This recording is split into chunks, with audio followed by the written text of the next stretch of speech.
Actually, I'm coming from fine arts. I was starting, or I was drawing from my youth on, like, so it was like at the same time I was producing music, and the sound sculptures as an idea of an object came through a process of drawing and making music, and this turned into this turned into kind of a very specific idea of an object, and from there I've built a whole series, the mobile boosters called, and but this is just one part of my work, because I'm still working on in very different media, so that can be collage or drawings or videos. For example, at the moment I am curating a show in collaboration with the museum MoTA Herford in Germany about mobile sound systems. So I'm actually trying to show a whole discourse around mobile sound systems, and also worldwide phenomena of mobile sound systems, like Jamaican sound systems, or sound system culture in India, or the mic man on Trinidad Tobago, or kids in Queens that pimp their BMX bicycles, and their parents actually come from Trinidad Tobago, so there's probably a connection from this scene in Trinidad, and the people on Trinidad that do these sound system cars, they are coming from India, so there's a connection between Indian music and the mic man in Trinidad Tobago. So I'm trying to show these things together, and also or with a focus on contemporary art, and where artists were making reference to these phenomena. I've built a whole series of mobile sound sculptures, but also every sculpture has its very specific aspect. Like one, for example, is dealing with low frequencies, where you have a composition playing on the object, which looks like a three-wheeler, or it is a three-wheeler, but it looks like a absurd, like it's very small in the back, and it has very huge front tires. So actually, its physiognomy looks like a pit bull or something. And in the spot where the engine would be is a low frequency subwoofer, and it plays frequencies from 30 hertz to 200 hertz, so that you in the very low frequencies you actually don't even hear the sound. You more recognize it by your stomach or by your organs, and then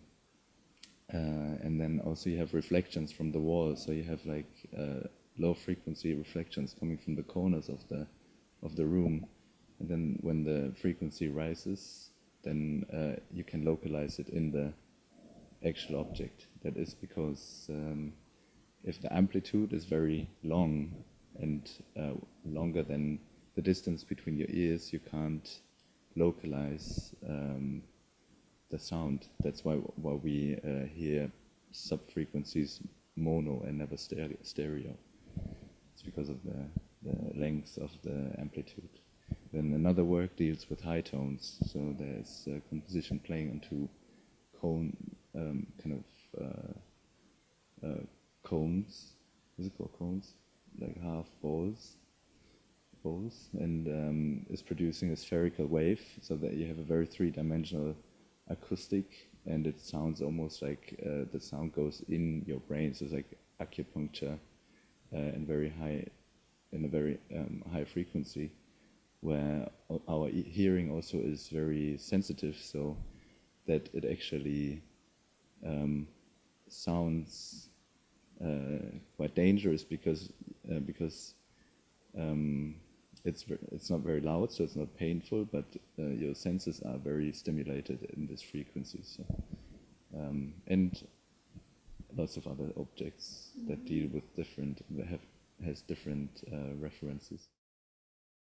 or actually, when I do work, mostly after finishing the work, I recognize that I have seen something that was using the same strategy. Like, for example, I was building the first mobile sound sculpture called the Mobile Booster. It was kind of a green thing that looks like half a car, or a car that is turned inside out, like a tuner car with a sound system that is kind of turned inside out or something. And I recognized that the idea was coming from pimped cars that were always meeting in front of my house, so that all the low frequencies were coming inside my apartment.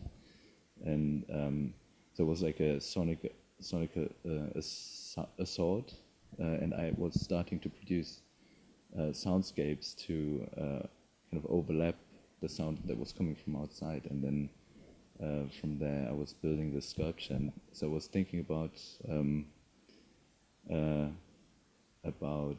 the influence that sound has on you psychologically and physically, and then I was doing more research about how sound actually is used, and I found out about sonic warfare and psychological warfare, where sound is quite an important aspect for it. Like, for example, in the Second World War, it was used to project. So they turned tanks into sound tanks to project virtual troops or Panzer divisions in the kind of playing a soundtrack to the enemy, so that the enemy thinks there is a big division coming, and then actually it's just for irritating, and then later on it was used in the Vietnam War to frighten the Vietnamese, and make it very short because I want to come to the weapons that are used nowadays, which are the LRADs. Yeah, it's actually the LRAD is called long range acoustic device. It's a loudspeaker that is using kind of a combination of ultrasonic waves and sound waves, and so the sound is very pointed and has a decibel, or they can reach a volume of 100 or more than 160 decibel, and they are used instead of water guns, for example. So like one of the most popular non-lethal weapons that the police is nowadays using against demonstrations, or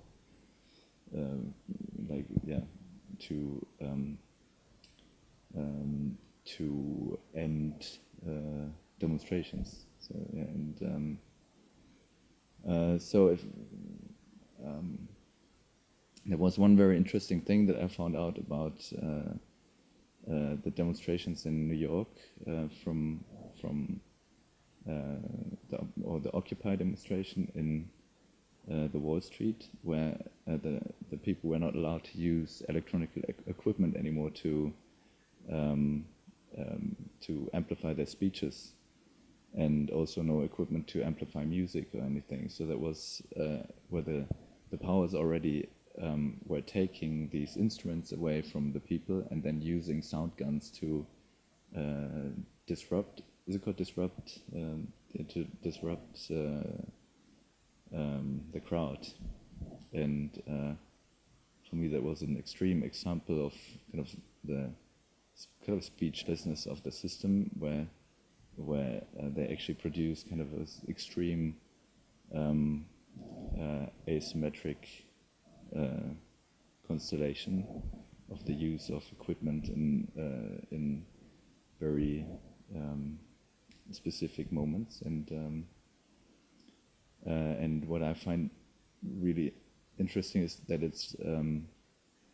that's something that is really difficult to see. I mean, of course, the LRED, you hear it's a very loud noise, or it's a sinus tone in the range of 3,000 hertz, where it's very painful for our hearing. And so if you hear it, you just run away. Yeah, so it's like so it's just painful. And but what I mean is, it needs quite a while to think about how sound affects your psychology, or affects your behavior, or society, because it's so immaterial and it's so abstract. No, I think for me, actually, I would, for example, not think about me as a conceptual artist, so I wouldn't think it's a work that has a clear formulated critique. It's more an analytic way of working. It's like recognizing things, having a rough idea of something that is weird, something that kind of irritates me. Mostly I actually don't really know what it is, and then when I build the work, then I recognize what the influences were. For example, in terms of the Panzer, the sound Panzer, it's like I start to think about my hometown, where was one of the biggest American tank factories, and when I was a child, for me it was just kind of a normal circumstance because of the post-war situation of Germany. And I mean, that was in the 80s, so it was like post-war, but the Americans in the Rhine-Main area where I grew up were very present there, and that was just normal. But there was all this heavy war machinery directly in front of our door. So I think these kind of impressions were they kind of are mirrored in the work, and there was another thing where I recognized that the presence of the Americans in this area were also bringing certain kind of music with them, or the radio station was there where we listened to American radio. And that was influencing our whole kind of our understanding of music, or what we knew. You know, we listened to a certain kind of music through that, yeah? And then I think all these, and then you recognize later in other parts of Germany there were totally different influences. The actual track vehicle, the tracks and the hydraulic, was an old mini dumper. It was a Japanese mini dumper I've bought on eBay, and then I cut all kind of pieces off and started to rebuild the surface and of course the whole sound system, and that is quite a lot of different types of work. It's like metal works and fiberglass and wood, and the actual construction of the speakers. The sculptures are not all mobile. They are actually most of the sound sculptures are mobile sound objects, but the sound Panzer is the only sculpture that I'm regularly performing with. There was another one, the mobile booster, that I was using for performances, but I think just 1 or 2 times or something. I was building other objects, and the Panzer is actually the real deal in using it as a cultural weapon to perform and to bring it to different places, and the Panzer actually develops through the performance its own ecology. And this works specifically with the Panzer. The other works, like Tweeter, for example, has its soundtrack, and it's a hanging object, so if it's installed, it's like that. sound I play on the Panzer is usually what my own music, the music I produce, and but I also mix it with. There are two types of performance. One is a live act with my music, and in combination with video projections, and the other performance in more public space. Also, that I use the DJ on it, so I play songs mostly that are conceptually related to the principle of the Panzer. So, for example, I use tracks that I use in pimped cars to show how the subwoofers, to show the black holes. The photograph is actually made from models that I use to build the speakers for the Panzer. So it's kind of real size volume models. I built these kind of boxes from where I could see how much air volume I actually need to build the speakers. And then I was designing the shape by using real size boxes that I could cut off and change the shaping, and had a rough idea of the volume that the loudspeaker box is going to have in the end. So because the Panzer has separated